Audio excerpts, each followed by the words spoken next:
Je suis Ali Ousso, je suis le directeur général des éditions Gandal, qui est une maison d'édition active en Guinée depuis une trentaine d'années, un peu plus d'ailleurs. Et moi, je suis très heureux d'avoir reçu cette invitation aujourd'hui du lycée français Albert Camus de Conakry dans le cadre de la semaine de la francophonie 2025. Et évidemment, je parle en français, ça se voit bien. Je publie des livres en français. Ça veut dire que je vis les éditions Gandal avec moi. Donc nous vivons une cohabitation heureuse et dynamique avec la langue française, qui est notre langue de travail, mais qui elle-même, cette langue française, vit de façon partagée avec nos langues nationales, qui sont notre quotidien, notre vécu. Et moi, je pense que c'est de là aussi que se manifeste cette complémentarité dans la façon de vivre de toutes ces langues ensemble, dans les mêmes bouches, dans les mêmes esprits, au sein des mêmes collectivités. Le français, les langues nationales, on les parle à la fois au bureau, toutes les deux ensemble, on les parle toutes les deux à la maison, etc. Donc moi je crois que c'est un enrichissement mutuel et aujourd'hui, le fait que le français est à l'école et que les langues nationales sont aussi bien à l'école parce que dans les cours et tout, dans les jeux, les enfants se parlent dans ces langues-là et à la maison, ils se parlent dans ces langues-là, moi je pense que c'est un bonheur commun. Et ça faisait un grand plaisir d'entendre ces jeunes lire des textes avec intérêt et découvrir tout le poids qu'ils mettent dans la communication orale, parlant d'une culture qui est quelquefois la leur, mais qui d'autres fois n'est pas leur culture d'origine, mais qu'ils vivent. Parce que quand un enfant, disons, de France, dont les parents vivent en Guinée, lit et interprète des textes écrits par des auteurs guinéens, de thématiques guinéennes, de l'environnement socio-culturel guinéen, c'est fantastique. Ça veut dire qu'il s'y met dedans, il se projette dedans, il vit effectivement ce qu'il est en train de vivre dans ce milieu guinéen. L'un s'appelait Samba et l'autre Yero. Le roi aimait bien ses deux serviteurs, surtout Yero. C'était lui son bras droit. Malgré l'amitié des deux serviteurs, Samba était jaloux de Yero. Il décida alors de le trahir pour le faire tuer. Le roi avait une maladie pour laquelle l'odeur de l'oignon était à éviter, au risque de l'aggraver. Un jour, Samba invita Yero à manger du riz à la soupe d'oignon.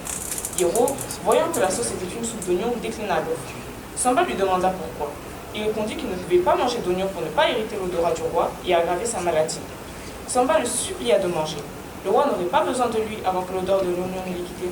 C'est un livre qui nous a été proposé en classe et de mon expérience personnelle, je l'ai vraiment aimé parce que c'était un livre très enrichissant sur les contes de la Guinée que je ne connais pas car étant étrangère, je viens de découvrir ce pays et vraiment ça donne une première impression de ce pays profond qu'est la Guinée, de ses contes et de ses valeurs. Aussi, j'ai lu les contes du Fouta Djallon.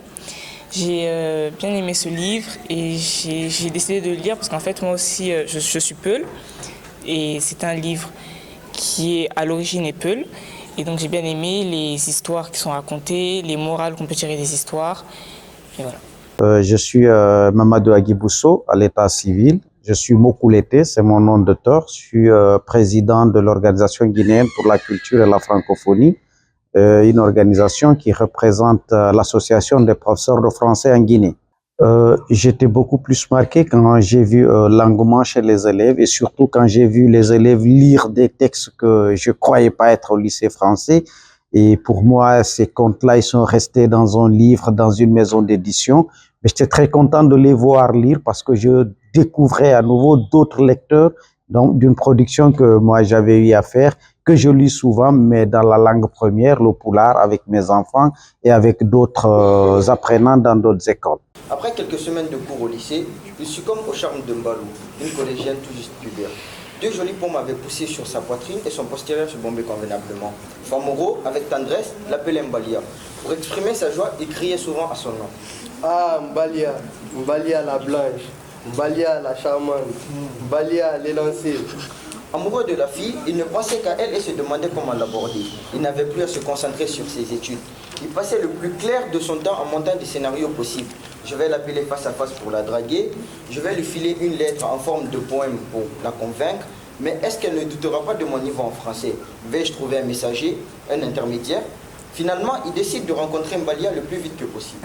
Bon, moi, lors de cette semaine de francophonie, le livre qui m'a le plus marqué, c'est Mbalia ou l'argile blanche de la mine, car elle a été très marquante pour moi par l'extension de la flore et de la faune, et en même temps aussi pour les mines qui sont dévastateurs dans beaucoup de sites en Guinée ici, comme par exemple le site de Kamsa, là où on retrouve 2 usines minières, la CBG et la GAC, et aussi pour la structure culturelle au niveau des totems et au niveau du manque de respect envers la famille, car les enfants aussi dans le livre, ils ont pris l'initiative de quitter leurs familles respectives pour aller visiter la mine et y faire fortune en fait, pour revenir. Et il y a aussi l'amour de jeunesse qui m'a aussi beaucoup marqué, car quand on est jeune, on réfléchit de façon immature et en fonction de cette expérience, on mûrit et on grandit de cette expérience. Merci beaucoup. Bon, ça a été d'abord un bonheur pour moi de venir répondre à l'invitation du lycée français. Et quand un écrivain est invité et de présenter devant ses lecteurs, c'est un bonheur pour l'écrivain.